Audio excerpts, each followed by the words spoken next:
বাড়ি ভাড়া হয়ে গেছে, বাড়ির লোকরা কি করবে, অনেক আসবাবপত্র নিয়ে চলে যাচ্ছে, আর কেউ কান্নায় ভেঙে পড়ছে, কি বলবেন এই বিষয়টা? এটা তো অত্যন্ত চিন্তার এবং উদ্বেগের বিষয়। যে বাসিন্দারা সেখানে রয়েছেন তাদের একটি চরম দুর্ভোগের মধ্যে, অনিশ্চয়তার মধ্যে এবং উদ্বেগের মধ্যে পড়তে হচ্ছে। এটা রেল কর্তৃপক্ষের উচিত, মেট্রো কর্তৃপক্ষের উচিত যথাযথ গুরুত্বের সঙ্গে অবিলম্বে, এই সমস্যাটা কিন্তু বেশ কিছুদিন ধরেই চলছিল, আবার নতুন করে হয়তো কিছু বেড়েছে, কিন্তু এর মধ্যেও যদি রেল যথাযথ ব্যবস্থা নিতেন, যথাযথভাবে বিশেষজ্ঞদের মতামত নিতেন, হয়তো আবার নতুন করে এতটা সমস্যার যেটা অ্যাভয়েড করা গেলেও যেতে পারত। ফলে রেল কর্তৃপক্ষকে আমরা বারবার অনুরোধ করছি যে আপনারা যুদ্ধকালীন তৎপরতায় এবং মানুষের যে বিপদ, দুর্ভোগ, অনিশ্চয়তা, এগুলি যাতে যথাযথভাবে এই সমস্যার সমাধানের চেষ্টা করা যায় এবং অবিলম্বে কিছু ইতিবাচক পদক্ষেপ দরকার। কারণ অনেক মানুষকে তাদের ঘর বাড়ি সমস্ত জিনিসপত্র নিয়ে তারা অনেকে ঠিক করতেই পারছেন না কোথায় যাবেন। এটা কোনো কথা যে আমি যে বাড়িতে থাকি সেই বাড়ির মানে আচমকা ছেড়ে আর এক জায়গায় যাওয়া, এটা যথেষ্ট কঠিন এবং যন্ত্রণা ক্লিষ্ট একটি পর্যায়। ফলে সেই জায়গায় দাঁড়িয়ে রেল কর্তৃপক্ষ অবিলম্বে তৎপরতার সঙ্গে যথাযথ দায়িত্ব পালন করুক। কুণালদা, আজকে শুভেন্দু অধিকারীর বাড়ি এবং কার্যালয় সেখানে তল্লাশি চালানো হয়েছে। বিজেপি এবং শুভেন্দু অধিকারীদের তরফ থেকে বলা হচ্ছে যে রাজনৈতিক প্রতিহিংসা। এখন কোন মামলায় কিসের তদন্তে তল্লাশি চালানো হয়েছে আমি বলতে পারবো না। যদি আইনে থাকে তল্লাশির, তাহলে তল্লাশি হয়েছে। তাদের যদি বক্তব্য থাকে কোনো কিছু, তা আইন মাফিকই জানাবেন। তো যেটা যদি আইনে কোনো জায়গায় তদন্তের দরকার পড়ে তো সেখানে তো হবে। তার মানে এই নয় যে কাগজে মুড়ে কী সব নেয়ার পর ক্যামেরার সামনে সিবিআইয়ে এফআইআরে নাম থাকবে, অথচ সিবিআই ধরবে না। ওনার যদি এইরকম অভ্যাস হয়ে গিয়ে থাকে তাহলে সব জায়গায় তো সব অভ্যাসটা চলে না। রাজ্য সরকার যখন জুনে জিটি নির্বাচনের কথা ভাবছে, তখন কালিম্পংয়ের বিধায়ক বিষ্ণুপ্রসাদ শর্মা তিনি উত্তরবঙ্গে ভাগের কথা বলছেন, এবং অন্যান্য বিজেপি নেতারা তো বহুদিন থেকে উত্তরবঙ্গ দক্ষিণবঙ্গ। দেখুন, উত্তরবঙ্গ ভাগ বা আলাদা রাজ্যের কথা যারা বলছেন তারা অত্যন্ত আপত্তিকর কাজ করছেন। সবচেয়ে বড় কথা, 1 বছর আগে বাংলায় বিধানসভা নির্বাচন হয়েছে, দিল্লির নেতারা এসে ডেলি প্যাসেঞ্জারি করে গিয়েছেন। কই, তখন তো একবারও বলেননি বাংলার মানুষ আপনারা আমাদের ভোট দিন, আমরা জিতলে আপনাদের বাংলাকে ভাগ করে দেব। কই, তারা যে নির্বাচনী ইস্তাহার প্রকাশ করেছিলেন কোথাও তো লেখেননি বাংলা ভাগ করে নতুন রাজ্য তৈরি করব। বাংলার মানুষ চান না ভাগ, কেন চাইবেন? অটুট বাংলা, পাহাড় থেকে সাগর। ফলে মমতা বন্দ্যোপাধ্যায় সরকারের নেতৃত্বে উন্নয়ন চলছে, সেখানে দাঁড়িয়ে জনগণের দ্বারা প্রত্যাখ্যাত বিজেপি শুধুমাত্র প্ররোচনা দেওয়ার জন্য, অশান্তি তৈরি করার জন্য তারা এই ধরনের, এখন ইদানিং সম্প্রতি তারা এই ধরনের বাংলা ভাগ, আলাদা রাজ্য, এইগুলো প্রতিহিংসা পরায়ণভাবে এই ধরনের শব্দগুলো ব্যবহার করছেন। আরে যদি দম থাকতো, যদি নীতি থাকতো, 1 বছর আগে প্রধানমন্ত্রী, স্বরাষ্ট্রমন্ত্রীর ডেলি প্যাসেঞ্জারির সময় কিংবা ইস্তাহার প্রকাশের সময় কেন বলেননি, কেন লেখেননি? হঠাৎ রাতারাতি কোথার থেকে আসছে সব কথা? এটা বাংলার মানুষের কাছে প্রত্যাখ্যাত হওয়ার পর একটা হতাশা, অবসাদ, প্ররোচনা দিতে হবে, উত্তক্ত করতে হবে। সেই কারণে এগুলো বাংলার মানুষ আবার প্রত্যাখ্যান করবেন। অটুট বাংলা। জিটিএ নির্বাচনের আগে হঠাৎই বেসুরো বিমল গুরুং তিনি জিটিএ নির্বাচনের বিরোধিতা করে অনশনের হুমকি পর্যন্ত দিচ্ছেন। জিটিএ নির্বাচন একটি বড়সড় প্রতীক। সেটা হচ্ছে পাহাড়ে বাম জমানায় যে অশান্তি ছিল, সিপিএম নেতারাই উঠতে পারতেন না।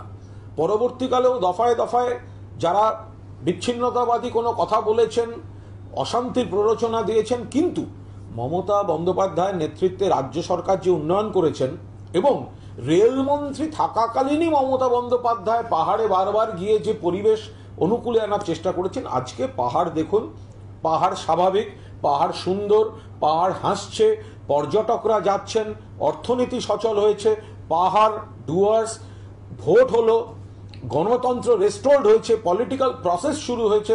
ফলে পাহাড় খুব সুন্দরভাবে এগোচ্ছে।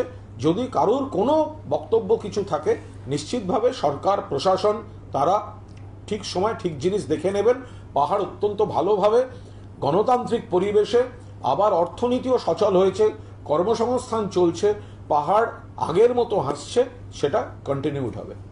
বলছি, আপনারা যখন বলছেন যে কংগ্রেসের একার পক্ষে বিজেপির মোকাবিলা করা সম্ভব নয়, তখন কংগ্রেস পাল্টা বলছে আঞ্চলিক দলগুলো পারবে না, পারবে কংগ্রেস সম্পর্কে আমি খুব খোলাখুলি বলতে চাই, কংগ্রেস মনে করে দেখুক, তৃণমূল কংগ্রেস কিন্তু কংগ্রেসকে বাদ দিয়ে চলতে হবে বা কংগ্রেসকে ছাড়া চলতে হবে একটি বারও মমতা বন্দ্যোপাধ্যায় বলেননি।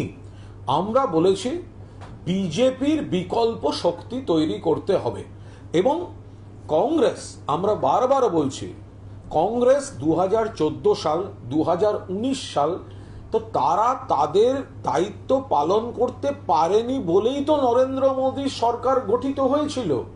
তো সেই জায়গায় দাঁড়িয়ে কংগ্রেসকে বুঝতে হবে যে তাঁরা বিজেপির বিরুদ্ধে লড়াইয়ের কথা যে বলছেন, তাঁরা তো তার জন্য প্রস্তুত নন। তারা কি করে বিভিন্ন রাজ্যের যে দলগুলি, কোন সাহসে তাদের অসম্মান করার কথা ভাবছেন তাদের কেউ কেউ। ইউপিএ 1 সরকার, ইউপিএ 2 সরকার, ওটা কি কংগ্রেসের একার সরকার ছিল নাকি? যদি অন্য দলগুলি সমর্থন না দিত, কংগ্রেস প্রধানমন্ত্রী পেত, কংগ্রেস দেখতে পেত?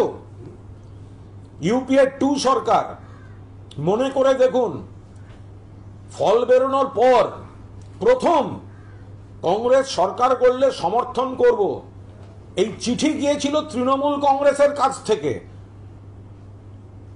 ফলে কংগ্রেসের, তিনি রাহুল গান্ধী হতে পারেন বা যে নেতা হতে পারেন, যারা বিভিন্ন রাজ্যের দলগুলিকে অসম্মানজনক মন্তব্য করছেন, তাদের মনে রাখা উচিত যে কংগ্রেসকে আমরা সরাতে চাই না, কিন্তু কংগ্রেস নিজেরা চূড়ান্ত অপদার্থতার জন্যই আজকে ভারতবর্ষের মধ্যে মাত্র 2টো রাজ্যে কংগ্রেস, কেন্দ্রে কংগ্রেস নেই। আমেথি কেন্দ্রে রাহুল গান্ধী পরাজিত হন। আমেথি মানে গান্ধী পরিবারের নিজের জায়গা, নিজের। এরম নয় যে রাহুল গান্ধী প্রতিপক্ষের কারুর জায়গায় লড়তে গেছিলেন, নিজের জায়গায় জিততে পারেননি। ফলে তাদের মনে রাখা উচিত কংগ্রেস বিজেপি বিরোধিতার লড়াইয়ের জায়গাটায় ব্যর্থ হয়েছে। সেই শূন্যতাটা অন্য দল এগিয়ে আসছে, পূরণ করছে। পশ্চিমবঙ্গের কথা ভাবুন, রাহুল গান্ধী, আপনি মনে রাখুন, আপনার দল পশ্চিমবঙ্গে সিপিএম আর কার সঙ্গে লড়েছিল? শূন্য পেয়েছে।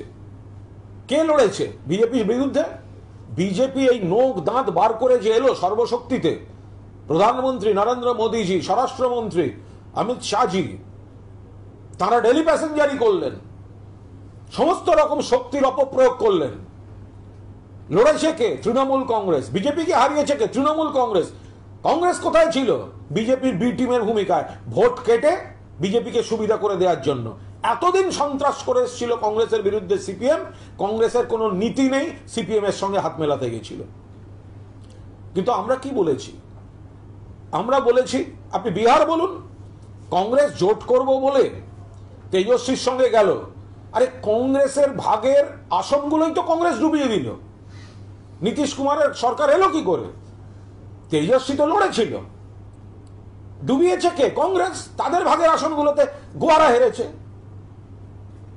যে কংগ্রেস অন্য দলের সমর্থন ছাড়া ইউপিএ 1 করতে পারত না, ইউপিএ 2 করতে পারত না, পাঞ্জাব ধরে রাখতে পারেনি, আত্মসমালোচনাটা নিজেরা করুন। কংগ্রেসের যেখানে দেখলাম একজন বলেছেন আঞ্চলিক দলদের সম্পর্কে, আবার দেখলাম তাদের দলেই তিনি সমালোচিত।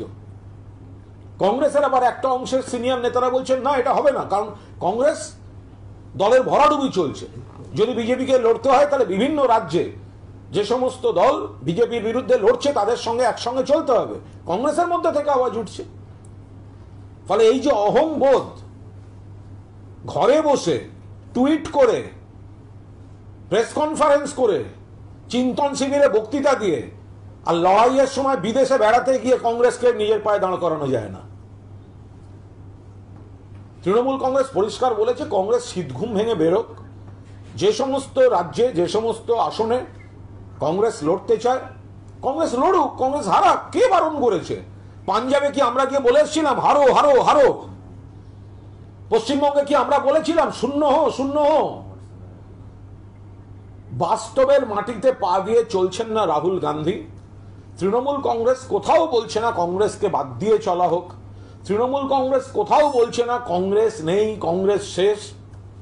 তৃণমূল কংগ্রেস বলছে কংগ্রেস তার দায়িত্ব পালন করেনি, আয়নায় মুখ দেখুক এবং কংগ্রেস তার দায়িত্ব পালন করুক। কবে কে?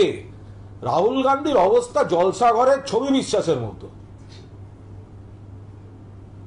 জলসাঘর ছবির ছবি বিশ্বাসের হাল হয়েছে রাহুল গান্ধীর। তাহলে বুঝতে পারতেন যে বাস্তব থেকে কতটা দূরে দাঁড়িয়ে আছেন। এক সময় আমার ঝাড়লণ্ঠন ছিল বাড়িতে, তাই আমি জমিদার, এসব করে আজকের দিনে রাজনীতি করা সম্ভব নয়। আজকের দিনের রাজনীতি গ্রাউন্ড রিয়েলিটির উপর, যাকে বলে মা মাটি মানুষ মডেল। ফলে কংগ্রেস বিজেপি বিরোধিতার প্রশ্নে, বিজেপি বিরোধী মঞ্চের প্রশ্নে তৃণমূল একবারও বলেনি, একটি বারও বলেনি যে কংগ্রেসকে বাদ দিয়ে। তৃণমূল বলছে কংগ্রেস বাস্তবটা অনুভব করুক, কংগ্রেস তার দায়িত্ব পালন করুক। ওনারা অর্জুন সিং ক্রমাগত বেসুরো এবং হচ্ছেন, তার সঙ্গে বিজেপি নেতারা সাক্ষাৎ করছেন, নাড্ডার সঙ্গে অর্জুনের সাক্ষাৎ। অর্জুন সিং বিজেপির সাংসদ। বিজেপিতে যাওয়ার পর অনেকের কিছু বিলম্বিত বোধোদয় ঘটছে, অনেকে মানসিক অবসাদে ভুগছেন। অনেকের এলাকায় বিধানসভা এবং পুরসভা ভোটে মানুষ যেভাবে প্রত্যাখ্যান করেছেন বিজেপিকে, ফলে অনেকের কিছু হৃদকম্পন শুরু হয়েছে। ফলে প্র্যাকটিক্যালি ওই অর্জুন সিংয়ের জায়গাগুলি বলে যেগুলি পরিচিত ছিল, সেগুলি 2019 সালের সাময়িক বিভ্রান্তি কাটিয়ে গোটা এলাকাটা তৃণমূলমুখী হয়ে উঠেছে। এবার অর্জুনবাবু নিজে কি সিদ্ধান্ত নেবেন তার বিষয়। ফলে এখন তিনি এইটুকু একটা জিনিস প্রতিষ্ঠা করতে পেরেছেন যে বিজেপির সাংসদদেরও এটা বলতে হয় যে দিল্লির বিজেপি বাংলার ভালো চায় না, বাংলার শিল্প, বাংলার সমস্যা, বাংলার জিনিস নিয়ে তারা ইতিবাচক পদক্ষেপ নেয় না এবং সেখানে মমতা বন্দ্যোপাধ্যায়কেই প্রয়োজন হয়। এরপর তিনি কি করবেন, কে কাকে ডাকবে, কে কোথায় বসবে, সেটা আবার দর বাড়াবার জন্য এসব বিবৃতি দিয়ে বসা কিনা, মন্ত্রী করা হয়নি, কোথাও কোনো দুঃখ টুক্ষ কাজ করছে, ফলে সে তাদের ব্যাপার। এটা নিয়ে বাড়তি কিছু আমি এক্ষুনি দেখতে পাচ্ছি। বলছেন যে নাড্ডার সঙ্গে বৈঠক হলে সমস্যা মিটলে ভালো, না হলে বলে দেবো। বলে দেবো মানে কি তৃণমূলে যায় না? আমি এখন কিছু বলতেই চাই না গোটা বিষয়টা। অর্জুন সিং এপিসোডে এইটুকু প্রমাণিত যে বিজেপিতে যাওয়া কোনো কোনো নেতা, কোনো কোনো সাংসদকেও এটা মানতে হয় যে বিজেপি, দিল্লির বিজেপি বাংলার সমস্যার সমাধানে কাজ করে না। তাদের ফোঁস করতে হয়, তাদের মমতা বন্দ্যোপাধ্যায়ের নাম বলতে হয়, তৃণমূলে চলে যাচ্ছে একটা বাতাবরণ তৈরি করতে হয়। তো এখন এগুলি তিনি সমস্যার জন্য সত্যিই সমস্যার কথা ভেবে করছেন, নাকি তার গোটা এলাকাটা তৃণমূল হয়ে গিয়েছে আসন্ন লোকসভা, পরবর্তী লোকসভা নির্বাচনের কথা ভেবে বলছেন, নাকি বিজেপিতে যাতে তাকে ডেকে একটু চা খাইয়ে মিটিং করে সেই জন্য দৃষ্টি আকর্ষণী প্রস্তাবের হাতিয়ার হিসেবে বলছেন, এটা এখন আমাদের কাছে পরিষ্কার নয়। অর্জুনবাবু যেটা বলছেন আমরা শুনছি। এখন বিজেপির একজন সাংসদ তিনি বলছেন যে বিজেপি বাংলার স্বার্থে কাজ করছে না, আমরা শুনছি, বাংলার মানুষ শুনছেন। তাহলে এরপর কি হবে তার ব্যাপার। এর বেশি একটা বাড়তি ভাবনা অর্জুন সিংকে নিয়ে ভাবার মতো কোনো পরিস্থিতি আমাদের সামনে আসে। একটা সিগনিফিক্যান্ট কথা বলেছেন, উনি বলেছেন বিজেপির মধ্যে সবাই বেঈমান, অন্যান্য দলের মধ্যেও ঝামেলা থাকে, কিন্তু ভোটের সময় তারা এক হয়ে যায়, আর বিজেপি ভোটের সময় নিজেদের সঙ্গে বেঈমানি করে অন্য দলকে ভোট। অর্জুন সিং বিজেপিতে গিয়েছিলেন, ফলে অর্জুন সিং বিজেপিকে ভেতর থেকে দেখেছেন। এখন তিনি যদি বলেন যে বিজেপি বাংলার স্বার্থে কাজ করছে না, বা বিজেপির মধ্যে গোষ্ঠীবাজি আছে, বা বিজেপির মধ্যে প্রচুর বিশ্বাসঘাতক আছে, বা বিজেপির ভেতরের যে একেবারে ভয়ঙ্কর একটা নর্দমা টাইপ যে অবস্থাগুলো শোনা যায়, তো সেটা উনি বলছেন, আমরা শুনছি এই পর্যন্ত। এখন তার পরের ধাপে উনি কি বলবেন, কি ভাববেন, কেন ভাববেন, সম্পূর্ণ তার ব্যাপার। উনি বলছেন বিজেপির ভেতরটা, বিজেপির একজন সাংসদ বলছে এই বিজেপিটা বাংলার বন্ধু নয়, এই বিজেপি বাংলার ভালো ভাবে না, এই বিজেপির ভেতরটা জঘন্য। আমরা শুনছি বিজেপির একজন সাংসদই সেগুলো সব বলছেন, আমরা শুনছি। কলকাতা রাজ্যের তরফে যোগী রাজ্যে বঙ্গভবন তৈরির প্রস্তুতি শুরু হয়েছে এবং সেই জায়গায় দাঁড়িয়ে সুকান্ত মজুমদার বলেছেন বারাণসীতে বঙ্গভঙ্গ বানিয়ে কি হবে, সামনে লোকসভা নির্বাচন, সেরকম হলে মোদীর বিরুদ্ধে মমতা বন্দ্যোপাধ্যায় ভোটে দাঁড়াক আর তাকে হারিয়ে দেখাক। এগুলো সব ছোটবেলায় একেবারে ছেলে মানুষই যখন ছিল তখন এই ধরনের রাজনৈতিক মন্তব্যগুলো হতো। বারাণসী একটি কেন্দ্র, এমন একটি কেন্দ্র, সেটাকে শুধু ভোট বলে তো দেখলে হবে না, রাজনীতি দিয়ে দেখলে হবে না। সেটি একটি পবিত্র স্থান এবং সেখানে প্রচুর বাংলা থেকে মানুষ সেই জায়গায় যান। সেখানে যদি রাজ্য সরকার কোনো একটি বাংলা থেকে যাওয়া মানুষদের জন্য যদি কিছু ভেবে থাকেন, তো সেটা ভাবছেন তার সঙ্গে রাজনীতির কি সম্পর্ক, এটা কোনো কাজের কথা হলো নাকি? তো তাহলে নরেন্দ্র মোদী পশ্চিমবঙ্গে যেখানে যেখানে এসে সভা করেছিলেন তাহলে তো বলতে হয় নরেন্দ্র মোদী কি বলে এখানে এসে লড়ুন, এ তো হাস্যকর কথাবার্তা। আমি এ ব্যাপারটা খুব স্পষ্টভাবে বলতে চাই যে প্রথম কথা, আইনের পথে চলবে। সিবিআই কাকে ডাকবে না এ নিয়ে আমার কোনো বক্তব্য নেই, কিন্তু আমি গত দুদিন আগে দেখেছি যে একজন সিজিও অফিসের সামনে একটা অমুককে ডাকতে হবে, একে কেন ডাকা হচ্ছে না, এই বলে তারা একটা কিছুক্ষণ সিবিআই অফিসের সামনে কেউ বসেছিল এবং তারপরই হঠাৎ খবর আসছে যে তাকে ডাকা হচ্ছে।